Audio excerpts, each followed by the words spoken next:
Hi friends, இன்றைக்கி என்னென்னு பார்த்தீங்கன்னா எங்களோட வெட்டிங் டேக்கு குலோப் ஜாமுன், கார சட்னி, வெள்ளை பணியாரம். பார்த்தீங்கன்னா இப்போ பார்த்தீங்கன்னா இட்லி சுட சுட. இது வந்து செட்டிநாடு ஸ்பெஷல் கடலை விட்டு கத்திரிக்காய் உருளைக்கிழங்கெல்லாம் போட்டு சூப்பராக இருக்கும்.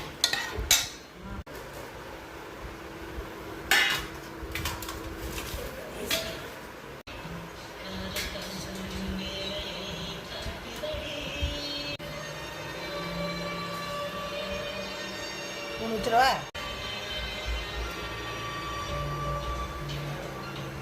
போதும், 2 இட்லி போதும்.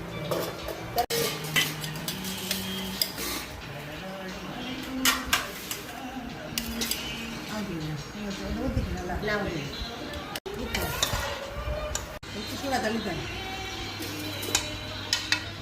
சட்னி மட்டும் கொஞ்சம் அந்த ஒரு சப்பால சட்னி இருந்துச்சு, அதை எடுத்துட்டு